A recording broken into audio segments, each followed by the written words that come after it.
because I got pulled into a situation that I didn't know I was in until someone told me. This Kountry Wayne situation. Yeah, that's crazy. I was in Tijuana and I heard about it. I never knew Kountry Wayne and me would be in the same sentence. No, and not on some disrespectful shit, but he's just a guy that's over there. I just don't. I don't bother the guy. I don't know the guy. I don't know his comedy. And all of a sudden I'm pulled in. So let's deal with this from the beginning. I mentioned him on Club Shay, by the way. Yes. Listen, when Kountry Wayne was on Club Shay, yeah, that's what I'm saying. And he was responding to Faizon. Yes, he was right. He was. So you have to show the thing from Club Shay. Yes, that's what I told him. Oh, okay. I talked to Mike earlier about it. It was basically a statement about if you're a comic and you're in the comedy clubs, you're not. Then you ain't. That's not true. Yeah. Right. At all. Yes. Right. At all. Because if comedians are in comedy clubs, yes, the top-notch comedians are in we can name them left and right. Dave Attell, Dave Chappelle. Dave Chappelle, Attell, Bill Burr, all of us. We're the real deal. I principally MC, and all the time it'll be that, this person is working on a new hour, this person is working on their new thing. Yeah. We're putting them can up you, for 50. Mike, can you play what Godfrey's statement on it where Godfrey said? I wonder if they can catch that though. Yeah. Is it chopped up like that? I mean, there was a Godfrey. There should be because I can explain it. Yeah, Godfrey synopsis-wise. Synopsis-wise, yeah. I can explain it because I said and this is I would love to start beef because I want this to go to 60. yeah. I want to call somebody out. I just want to fucking start some shit. You know what I'm saying? Damn. But when Kountry Wayne was on here, first of all, I don't know Kountry Wayne at all. Right. But I watched his video. I give him his credit for him making all that money. I was listening to him like, how did you do this? Right. I love his hustle. Smart dude. I mean, he making millions off of this shit. Yeah. I wish I could. But he said one statement that I disagreed with, Country. I disagreed with you. What was the statement? I think he said, and if I'm wrong, you correct me. Okay. Said something about if anybody's in a comedy club still, that means you're not doing anything. Something like that to that. I don't know if he was answering Faizon. Right. I think it was him and Faizon going at it. Because Faizon's my dude. Right. Faizon. Everybody be going at Faizon. I love Faizon goes at everybody else. Faizon's a funny son of a bitch. There was no put down or anything. So he heard that and he responded. And show the response. This is what he got from this shit. This is what he got from this. Watch. Jesus shit. I don't even want to hear this shit. Did you hear it? Have you heard it? Listen to it because I don't. Someone Godfrey tried to come and say whatever. With Godfrey and all the other comedians who've been hating on me a long time. Let me tell y'all something. Every comedian to me funny. You don't have a vision. Now, if you want some advice on probably why you never gained that audience, because bro, the audience you speaking to just ain't the proper audience. I don't know what you talking to. I might not be funny to you because I was speaking to the streets of where I come from, all the hustlers, not the jack boys, but the hustlers, and the bad, and to the bad ones. I always kept the bad women and the people who get that money, people who work hard. You know what I'm saying? Not hustling ain't just selling drugs and all that. I'm talking about people who work hard, take care of their family. Black people play spades. The white people who understand the culture, who been around the culture. What you talking about just ain't what people own. People still need $20, my boy. So you out there, I'm gonna give you some advice. You out there talking about them jokes about whatever you talking about, bro. If you been in this game that long and that audience ain't came to you yet, switch it up. Switch it up, my boy. It's subject matter, and your subject just don't matter. So all these comedians out here that got Kountry Wayne name in their mouth, bro, don't be mad because your girl mad. What you mad about? Because all the aunties and all the black women, we love Kountry Wayne, and all the real ones, all the real dudes out there who really about their family. Hey, Kountry Wayne, my boy, you would never get them. Real America. Your haircut on that interview, if you seen it, that's why they don't rock with you. That's why I'm riding through Chicago right now. Cause I got a show at a theater that I'm gonna make $100K plus. In the real Chicago streets gonna be ain't nobody in Chicago. No, and he sounds like an end stage alcoholic who's like going down in a blaze of glory. Do you know what I mean? It really is. It's such a flight of ego. And I say this because man, that was like I'm going to Chicago. Well, no, and I'm gonna let me give you some advice. Do you know what I mean? Like the self-aggrandizement that this person's ego requires. Do you know what I mean? It jumps off the page. Like the pit of need that is in this person jumps off the page. And I know that you are going to be magnanimous about this, but I owe this man no flowers. Not at all. There is, when you see someone coming in that hot and that egomaniacal, what you know is that life ebbs and flows, that life has ups and downs. Yes. That he is teeing himself up for embarrassment. Yeah. By coming in that hot. Because what he's doing, it's not some high art that stands the test of time. Right. He has lucked into a particular thing that is cooking right now. And God bless him. Get your money. Get money, honey. Right. Absolutely. But you didn't hear the part where he goes, "Keep my name out your mouth." Oh, he did? Did he Will Smith it? It was he all Will Smith it? kind of tough. And the thing for me is, first of all, Godfrey didn't disrespect him, and no. Not only did he did not disrespect with him, but he was very careful about not disrespecting him. Yes. And the thing is that like he was like the Jack Boys in the street. First of all, what's the Jack Boys? He's talking about like the squares. The squares. I talk to the hustlers, and you talk to the squares. But the point, the point of this is, if you speak to the streets, there's plenty of dudes that speak to. First of all, everybody in comedy knows everybody who's in comedy. Everybody knows that Faizon don't take no shit from nobody. Nope. Everybody knows that Tony Rock has knocked dudes out. Everybody, I don't know Scruncho, but everybody knows Scruncho ain't a dude to be fucked with. Scruncho's the real deal. Everybody knows Jimmy Marr. Everybody knows there's motherfuckers in this game. That's real motherfuckers. Ali Sadiq. Motherfuckers don't fuck real with deal. Ali Sadiq. The real deal. Real, and his specials are fantastic. Street dudes.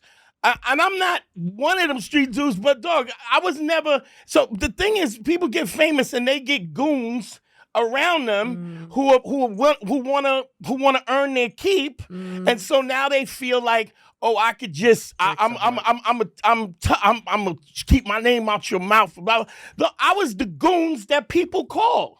Right. Like, no, I didn't call that. I was the one that got the call. So it's like we know the street dudes, and those dudes play comedy clubs. Yeah. And they're real funny dudes. And if you talk about who's talking to the streets, when we were talking to Corey Holcomb's another dude, the streets love. Yeah. Carlos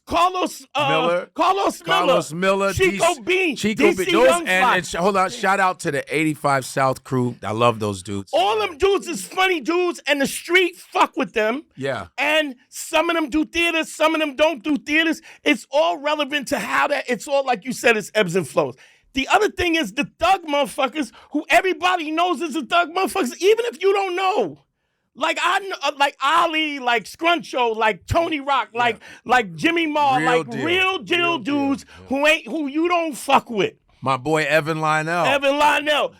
So what I'm saying is all of this shit about keep my name, and what gets me is this thug shit, this comedy thug shit. First of all, if you're threatening somebody, you're creating a digital record of you threatening somebody. Real gangsters move in silence, like G's in lasagna. You know what I'm saying? Like the G in lasagna. If you really want to pull up and you talking to you yapping all that shit, just pull the fuck up. Why would you give a digital record for the police? And why do you think there's no mafia now? Because there's a digital world, and because you can't communicate amongst thugs without getting caught. Why do you think Sammy the Bull Gravano got a podcast? Right. Everybody's a thug. 6ix9ine is running around with a trunk full of money and rainbow teeth. Like, stop acting like this. It's 35, 40-year-old, 50-year-old dudes who are gangsters. You got an HMO. You got a health care. How the fuck you got health care? And I'm gonna tell you, you got health care. Let him have health care. I haven't ice picked a nigga in a long time, but I'm 50 years old. I don't have 5 to 15 to do so I could come out when I'm 65 because I didn't think you was funny. But can I also offer that, like, you know, when I see you on Shay, right, versus him, there's like, it's warm. Right, you want to present with some kind of charisma, something that's attractive, even if you know you're levying a criticism against someone or challenging an idea that they put forward. Like to do so in a warm way, right? To do so in a way that's magnanimous, that invites people in. But that's a vibe. What I'm saying is, there's this street. First of all, anybody that know the streets. It's only 2%, 1% of motherfuckers that's really about that life. Right. Everybody else is fronting. And it's not working. Or they know a guy who was at 2. Everybody else they got a 9 to 5. They not carrying ratchets and smoking motherfuckers in them. All that shit is bullshit. All this digital tough guy shit is crazy. Did I miss something? I didn't feel what's like funny, there was here's a threat. here's the thing. Because you didn't hear to keep my name out your mouth. But he didn't show it. Mike, because there's a visual. All you do is YouTube Kountry Wayne comes I found the video. It's just it's someone's reaction video, so I don't want to like show someone staring watching it. Oh, that's right. And here's the thing too. It's all like Instagram lives and stuff. But he does the talking. I think. But here's the thing. It's so funny because as much as I have been a headliner, which is longer than him. You go to these cities, and I've been to these cities over and over. I don't give a fuck whether it's you're doing comedy in a treehouse. I've collected people that fuck with me for years. I was a special guest invited to the Nation of Islam. They come to my shows at different cities, the Nation of Islam. Do you know what those Nation of Islam guys used to be? Street dudes.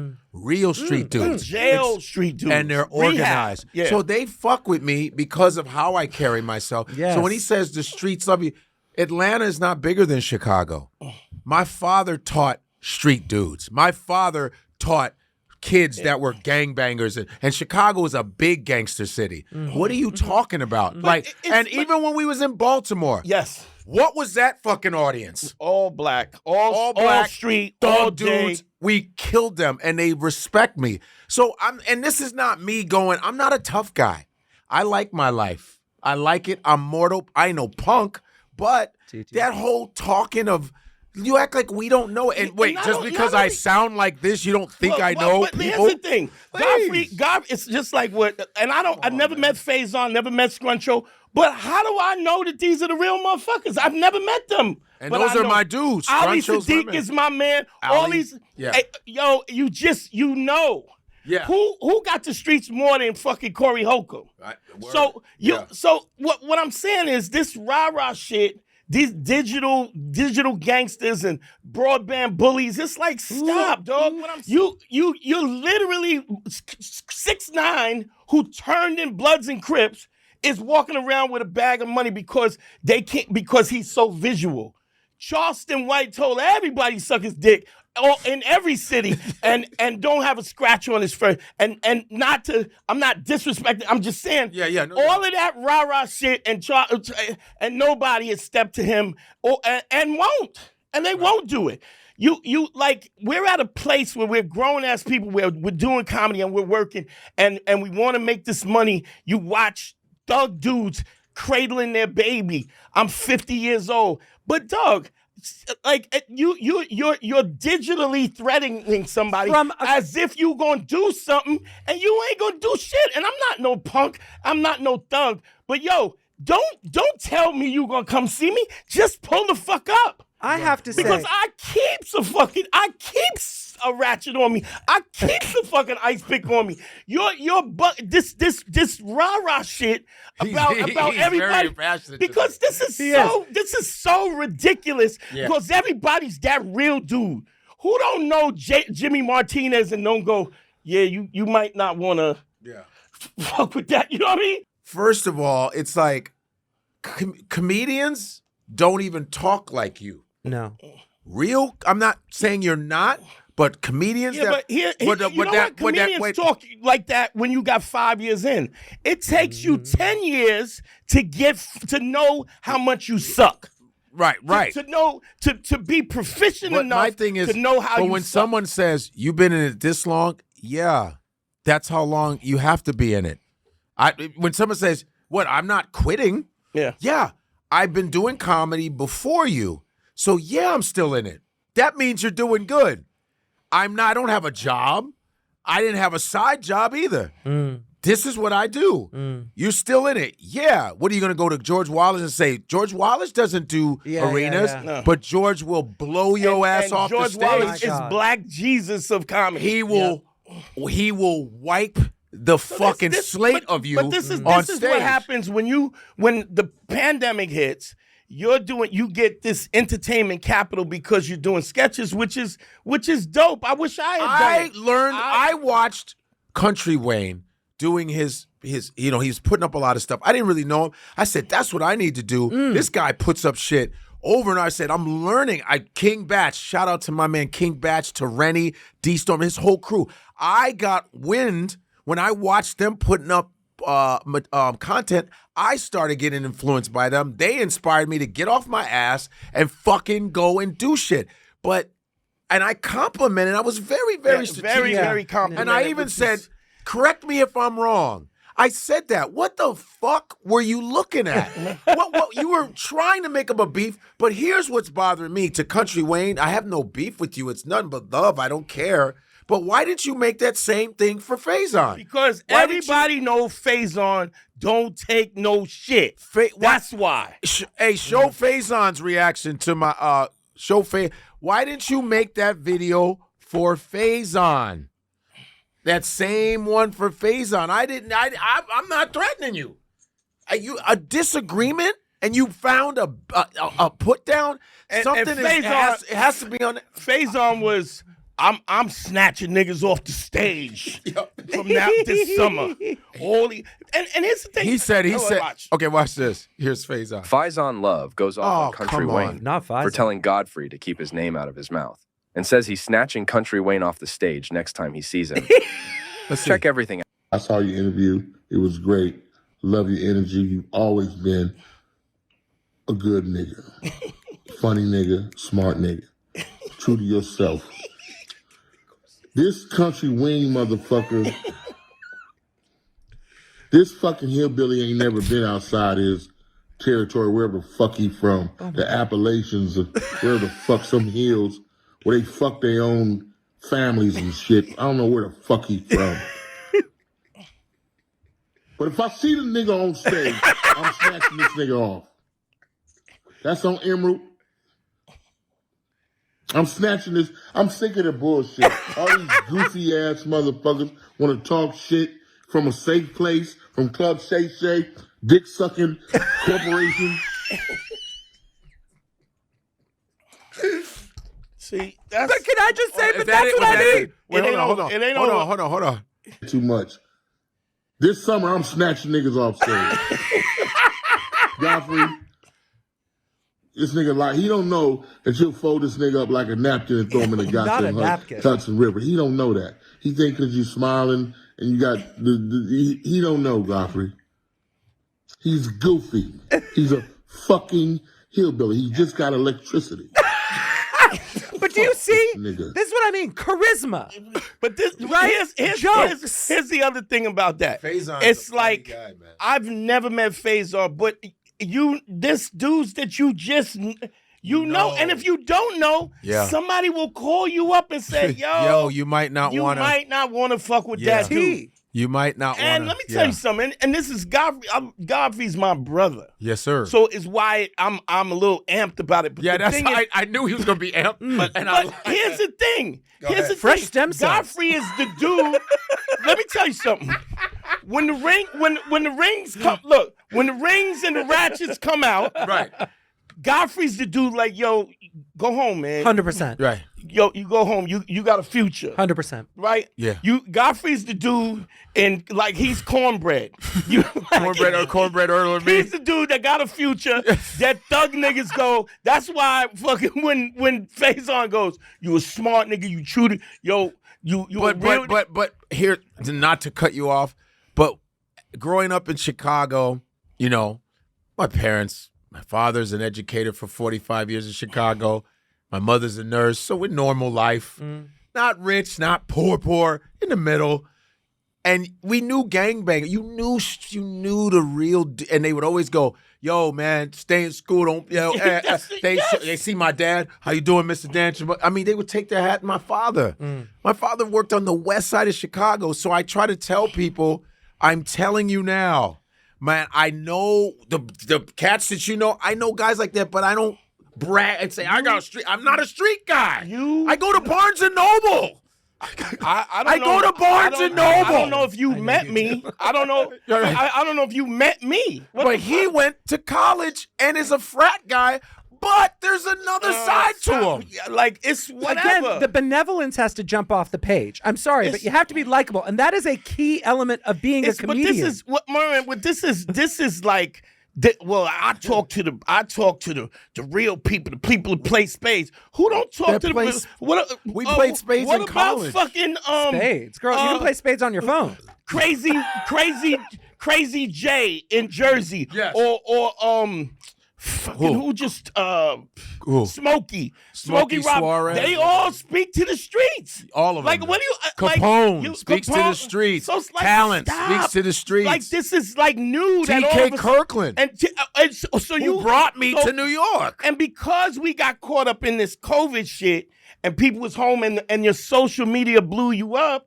It's dope that you did that. But like, as if you're under this impression because you got the numbers, that makes you the dopest nigga. That don't make you the dopest nigga. Today you have. Do you know what I mean? This is... Yo, shout out to Ha Davis. Who's blew fantastic. Detroit represent Ha Davis. Who blew up doing social media and then did an interview on Breakfast Club and said, yo, I thought this comedy shit was easy, until I started eating. I was eating my balls, and then it was like I had to go back to the lab. And by the way, Ha Davis, his sketches are fucking hysterical. Like 100% pound for pound. No one's fucking with Ha Davis on funny sketches. And shout out to King Bash too.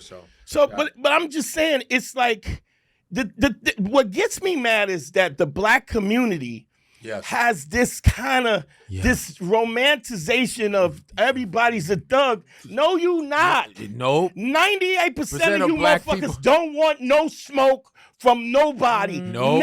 Never. And then there's 2% of motherfuckers that want to smoke, 2% that are ratchet motherfucking killers that have no conscience, and 2% that when you speak to the wrong motherfucker like Faizon, yo, he's taking up for him because he's like, yo, he's not even that dude. Like, what are you doing? Does it really feel? Because I'm being honest. For me, seeing a Kountry Wayne response of that like that, I imagine that even doing that, making that gesture online, it is by even taking that action, it is a conceit that this is not that hard. That it is fundamentally not that tough. You started in 2016. If you're shouting online. If you started in 2016, 2018, you blew up on the internet. All of that's dope. I wish we had done it. He's the early adapters. But don't disrespect this shit. You got to be on that stage 3, 4, 5, 6, 7, 8 times a night, every night, grinding to get this shit right. I don't think, and I don't know. Like I said, I don't know Kountry Wayne. I don't know if he goes up on stage in the middle of the week. I don't know. Maybe somebody... He said that in the video, but even if he does, if you didn't start from this in a rudimentary... You could But I heard that most of his shit was stolen jokes. When I didn't see his special. People said it was a Comic View remade. That's what I heard. But here's what I don't know. But here's what I'm saying. I don't know, and I don't think it was stolen. But I would say it's low hanging. It's low. I didn't see he stole it, but it's low hanging fruit because you don't have 20 years of grinding and going underneath layers to find that joke. Because if you don't really, I get it. If it's just a job and you want to get that paper, get that paper. But some of us are artists. Some of us want a motherfucker, want our peers to go, yo, that. Yeah, but I feel for me, if someone's paying money to see me, I want them to go, that was worth it. That was wild. I am very afraid of being mediocre. Even though this business thumbs their nose up at people who want to be really good, I still don't want to be okay. Fuck that. People pay money. Whenever I see people in the audience, I go to some people babysitters. I've seen people leave the shows because they go, we have kids, we got to get our babysit. They did that for me. Yeah. They did that, paid their money. I want to make sure these motherfuckers, boom, oh my God. Yeah. You know what I'm saying? I take pride in that. And I have to do this because I said, you know what? They say you should get his ass.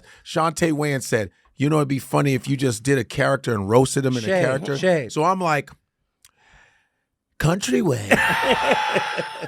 I just have a little, this is your president. I just want to say this to you.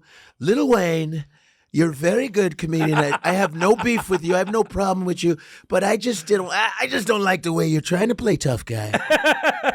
And I want to tell you, Lil Wayne, Kountry Wayne, John Wayne, whatever Wayne you want to be, I have nothing but love for you, but I really am really tired. I'm really tired of your accent. Your accent bothers me. I didn't understand anything you said.